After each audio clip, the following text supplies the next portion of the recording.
We go ఫైనల్గా మన bike అయితే చూసేయండి, ఎందుకంటే బ్యాటరీ అనేది డౌన్ అయిపోతుంది. ఎంతో మాన్స్టర్ మాదిరి ఉంటుంది. ఆ సైడ్ అయితే రోడ్లు అయితే పడుతున్నాయి అనమాట. Hello friends, welcome to my new vlog. So ఈరోజు అయితే నేను నా బైక్ అయితే మీకు చూపించబోతున్నా. ఆఫ్టర్ లాంగ్ టైం అనమాట మన బైక్ అయితే చూడడం. సో చూసిద్దాం. ఫస్ట్ అయితే మన బైక్ దగ్గరికి వెళ్తున్నాం. కాళ్ళు అయితే కాలుతున్నాయి. ఫస్ట్ అయితే స్లైడ్స్ వేసుకున్నాం. సో ఎందుకంటే చాలా వేడి ఉంది. సో ఇదే అనమాట మన బైక్. సో చాలా అంటే చాలా రోజుల నుంచి అయితే మన బైక్ మీద చూడలేదు. అంటే ఇంటి దగ్గర ఉంది, అయినా బాడీ అయితే మనం ఓపెన్ చేయలేదు, కవర్ అయితే. సో ఈ విధంగానే పెట్టేసిన. సో మనం అయితే ఒకసారి ఓపెన్ చేద్దాం. ఎందుకంటే నేను ఓపెన్ చేయకపోవడానికి రీజన్ కూడా ఏంటంటే మా సైడ్ అయితే రోడ్లు అయితే పడుతున్నాయి అనమాట. అంటే కొత్త రోడ్లు అయితే వేస్తున్నారు. సో దానివల్ల అయితే నేను తీయలేకపోయా. ఎందుకంటే మన బైక్లో కిందికి అనేది చాలా ఉంటుంది మనకి. సో అందులో మనం ఆ బైక్ అనేది ఆ రోడ్ మీద తీసుకెళ్తే చాలా పార్ట్లు అయితే రీపోవడం జరుగుతుంది. సో అందుకోసం అయితే మనమైతే ఓపెన్ చేయలేదు. సో ఇప్పుడైతే చూస్తే ఒకసారి ఎలా ఉందని చూడాలనుకుంటున్నా. చాలా డేస్ అయింది కదా, ఆల్మోస్ట్ అయితే 3 months అయితే అయిపోయింది నా బైక్ని చూడక. ఈ విధంగానే పెట్టేసిన, ఎండ వాన అన్నీ అయితే ఈ విధంగానే ఉంది. బైక్ అయితే చాలా బాధ అనిపిస్తుంది. ఫస్ట్ టైం అయితే చూద్దాం అనుకుంటున్నా. సో చూసేస్తా, ఓకేనా? ఓపెన్ చేస్తా, చూడండి మీరు కూడా. ఓకే, ఫస్ట్ అయితే మన బైక్ అయితే కీస్ అనమాట. చూడండి, ఇది నాకు డ్రీమ్ బైక్ కొనుక్కున్నా. సో నేను కొనుక్కున్నా అని చెప్పాను, కానీ మా డాడీ అయితే కొనిచ్చాడు. ఓకే, మా ఫ్యామిలీ. సో ఫస్ట్ అయితే దీన్ని ఎట్లా తీయాలో చూద్దాం. ఎండకి ఎండిపోయి కలర్ కూడా షేడ్ అయిపోయింది కవర్ అయితే. ఫస్ట్ అయితే బ్యాక్ సైడ్ ఓపెన్ చేద్దాం. చాలా ఈ బండి నడపలేకపోయినందుకు చాలా బాధ ఉంది. ఎందుకంటే ఈ రోడ్లు అనేది వేస్తారు కాబట్టి మనమైతే ఓపెన్ చేయలేకపోయినాం. ఆ రోడ్లు వేయడం కూడా ఒక మంచిదే, ఎందుకంటే మా సైడ్ రోడ్లు చిన్నగా ఉన్నాయి కాబట్టి. సో దానివల్ల తీయలేదు. సో మనకైతే అంతవరకు అయితే వర్క్ అయింది ఈ బైక్. చూడండి, మనకు అంతవరకు అయితే ఈ బైక్ అయితే వర్క్ అయింది. దీన్ని కూడా మెచ్చుకోవచ్చు. ఇది దీనివల్లనే ఆ ఇండికేటర్స్ కానీ కొన్ని ఇరిగిపోవడానికి రీజన్ కూడా అదే. ఈ బండి ఇరిగిపోయిందంటే ఇంకా ఈ బైక్ అనేది ఇరిగిపోదా అనేది ఒకటి ఉంది ఆప్షన్. సో అందుకోసమే దీన్ని. సో ఫస్ట్ అయితే బ్యాక్ సైడ్ ఓపెన్ చేస్తా. సో చూడండి, మన బ్యాక్ సైడ్ బైక్ అయితే మామ్స్ గిఫ్ట్ అనమాట. మామ్ గిఫ్ట్ మన నెంబర్. సో తర్వాత చిన్నగా మెల్ల ఓపెన్ చేయాలా, ఎందుకంటే ఇది కొన్ని చీరలో పాటలకైతే పట్టుకుంటుంది. సో దీన్ని అయితే జాగ్రత్తగా ఓపెన్ చేద్దాం.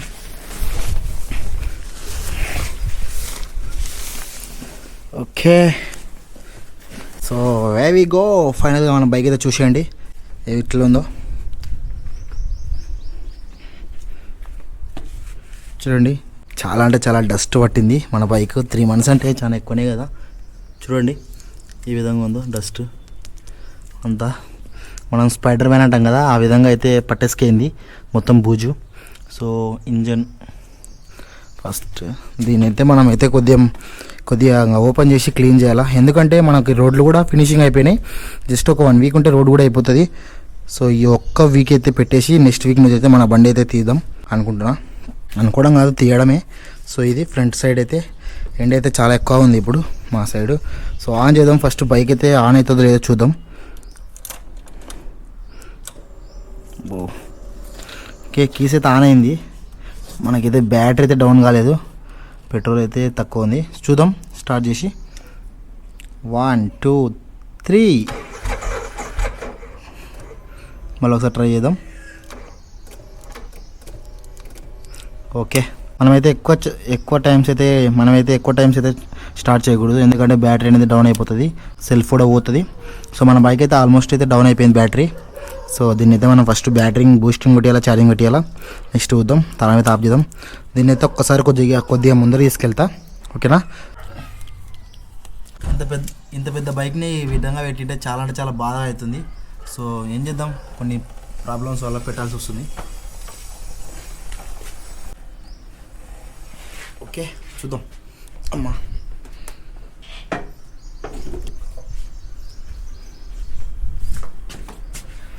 సో చూడండి మన బైక్ అయితే ఇది ఏ విధంగా ఉందో కామెంట్ చేయండి. అంతా మాన్స్టర్ మాదిరి ఉంటుంది.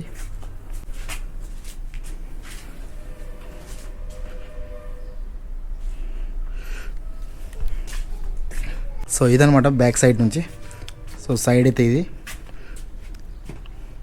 చూడండి, ఎంత డస్ట్ ఉందంటే అంత డస్ట్ ఉంది, చాలా అంటే చాలా డస్ట్ ఉంది.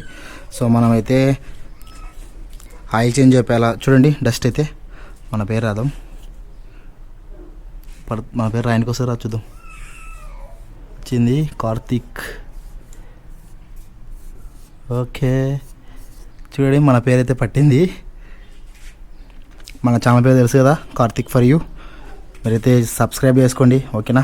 మన ఛానల్ ఇంకా గ్రోత్ చేయండి, ఇప్పుడే స్టార్ట్ అవుతుంది మంచిగా. సో చూడండి ఏ విధంగా ఉందో. మనకైతే ఫస్ట్గా ఇక్కడ టైర్ గేర చూస్తే మనకి ఇది డిస్క్ ప్లేట్ అనేది చాలా చిలుం పట్టింది, రస్ట్ అయింది. తర్వాతకి టైర్లలో బూజు పట్టింది, ఎక్కువ చాలా బూజు ఉంది. సో ఇక్కడ కూడా సో మనకి ఇక్కడ కొన్ని గీతలు పడ్డాయి. అంటే మనకు కవర్ ఉంది కదా, ఆ కవర్ వల్ల కూడా చాలా గీతలు పడతాయి. మీకు చాలాసార్లు చెప్పాను కదా, ఆ కవర్ కూడా చాలా ప్రాబ్లం అని. ఏమంటే మనకి లేక పెట్టుకుంటారు కానీ చాలామంది పెట్టుకోద్దండి ఇలాంటి పెద్ద పెద్ద బైక్ తీసుకునే వాళ్ళు. దానికి ఏదైనా బెడ్షీట్ అనేది కుట్టించుకొని చేసుకోండి, చాలా బాగుంటుంది. సో ఇక్కడికి వస్తే చాలా బూజు ఉంది చూడండి, మీకు చూపిస్తా. చూడండి ఎంత బూజు ఉందో. తర్వాతకి మనకి ఇక్కడ రస్ట్ పట్టింది. ఓ మై గాడ్, చైన్ కూడా ఇవ్వడానికి చాలా రస్ట్ పట్టింది. చైన్ అయితే చూస్తే ఇలా చాలా బాధ అవుతుంది, కానీ ఇంకా భరించాల తప్పదు. చూడండి బూజు అనేది ఎట్లుందో మీకే అర్థమవుతుంది. ఒకసారి ఊపుతా, చాలా ఉంది చూడండి. ఇలా స్పైడర్ వెనకలైతే ఇది చూడండి, చాలా దుమ్ము ధూళి మొత్తం మన బండిలోనే ఉంది. అసలుకి మన బండి మన బైక్ లెక్క లేదు, వెరైటీగా ఉంది. చూడండి ఈడ కూడా డిస్క్, తర్వాత మనకు బ్రేక్ ప్యాడ్లు కూడా చాలా చిల్లుం పట్టినాయి. డిస్క్ ప్లేట్, చైను చాలా పట్టినాయి. చూడండి దుమ్ము ఈ విధంగా ఉంది. సరే ఫ్రంట్ సైడ్ వస్తే షీట్ చూడండి ఎంత దుమ్మైందో. తర్వాత ఇది పెట్రోల్ కూడా తక్కువ ఉంది. సో చాలా అంటే చాలా దుమ్ము పట్టింది. మనమైతే దీన్ని క్లీన్ చేసుకొని ఇంకా మళ్ళీ వర్క్ చేయాలంటే టైం పడుతుంది. టైం పట్టేది కాదు, మన రోడ్ క్లీన్ అయిపోతే ఆటోమేటిక్గా అయిపోతుంది. సో ఇదనమాట. చెత్త అనేది చాలా అంటే చాలా ఎక్కువ ఉంది మన బైక్లో. చూడండి ఇట్లా ఎలా పడిపోయింది మొత్తం. ఇది engine. So engine Yamaha R15 version 4, ఇది 2023 మోడల్ BS6. మన టైర్లో కొద్దిగా గాలి కూడా తగ్గింది. చూడండి టైర్ మనకు వచ్చేసి టైర్ 140/70 R 17M/C 66H. ఇది ఎట్లా లెక్క వెళ్ళో నాకు అర్థమవుతలేదు, డిఫరెంట్గా ఉంది. మనం అయితే టైర్ అయితే ఎంఆర్ఎఫ్ నెంబర్ 1 టైర్స్ అంటారు కదా. సో బాగానే వచ్చినాయి. నేనైతే ఇంకా టైర్ అయితే చేంజ్ చేయలేదు. సో మనం చెప్పినది ఒకసారి యాక్సిడెంట్ అయింది మనకి, ఈ విధంగా ఉంది. ఇది మార్పిలేదు. సో బూజు చాలా అయితే ఉంది. మనమైతే దీని కింద ఇండికేటర్ మార్పించినాం కదా, మన బండి కూడా రివ్యూ చేయాలా ఓకేనా. మీరు ఏమంటారో చూసి రివ్యూ ఇద్దాం. ఇదైతే చాలా బాగున్నాయి ఇండికేటర్స్. సో మనం ఇంకా మార్పించేది ఏం లేదు. ఇదైతే పోయినాయి, డిప్ప అయిపోయినాయి లైటింగ్. సో మనకి చూడండి ఇది 4 ఆక్, చాలా బాగుంటాయి ఈ 4 ఆక్స్ అయితే, ఎంత బాగుంటాయి, స్మూత్గా ఉంటాయి. సో దీని వీడియో కూడా ఫుల్ వీడియో చూసాము. దీనిలో నెగిటివ్ ఏంది పాజిటివ్ ఏంది, మీరు ఇలాంటి బైక్ తీసుకోకూడదు అనేది కూడా మనమైతే చేద్దాం ఓకేనా. మనం కూడా చేయాలా, ఇలాంటి ఈ బండి తీసుకొచ్చా లేదో, ప్రాబ్లం అవుతుందో, ఏం ప్రాబ్లం అవుతుంది అనేది కూడా మొత్తం అయితే ఒక వీడియో తీస్తా. ఇదైతే అయిపోయిన తర్వాత మనం ఈ బండి మీదనే మాట్లాడుకుంటూ అయితే వీడియోలు తీద్దాం. రోడ్ అయితే చాలా ఖరాబ్ అయిపోయింది. సో రోడ్ కూడా వర్క్ అవుతుంది. సో ఈ వారంలో రోడ్ అయిపోతుంది, మన బండి కూడా రోడ్ మీద నడుస్తుంది. సో నడిపేయాల, నాకు కూడా చాలా ఉంది నడిపేయాలని. సో రోడ్ ప్రాబ్లం వల్ల మనం నడపలేము, ఎందుకంటే మళ్ళీ ఇది ఒక్కసారి పోయినామనుకో దానివల్ల మన బైక్ అనేది కొద్ది ఖర్చుతో వేసుకునేది మళ్ళీ ఎక్కువ అయిపోతుంది పాటలు అనేది. ఎందుకంటే కొంచెం ఈ బైక్లో మీకు తెలిసినది కొంచెం పాటలు అనేది చాలా ప్రైస్ అయితే ఎక్కువ ఉంటుంది. సో అందుకోసం చూడండి నా బైక్. సో చూడండి నా బైక్ ఎలా ఉందో కామెంట్ చేయండి. బైక్ నచ్చితే కామెంట్ చేయండి ఓకేనా. మీరు ఒకవేళ బైక్ తీసుకోవాలనుకుంటే ఏ బైక్ తీసుకోవాలనుకుంటారో కామెంట్ చేయండి. ఒకవేళ మీ దగ్గర బైక్ ఉంటే ఏ బైక్ కామెంట్ చేయండి ఓకేనా. సో ఇదనమాట. వీడియో నచ్చితే లైక్ చేసుకోండి, ఛానల్ సబ్స్క్రైబ్ చేసుకోండి. ఇలాంటి వీడియోల కోసం మన ఛానల్ అయితే ఫాలో అవుతుండండి. నెక్స్ట్ వీడియోతో మళ్ళీ ముందుకు వస్తాను. అంతవరకు అయితే ఉంటా మరి. Bye. Thank you for watching. Thank you your love. Bye.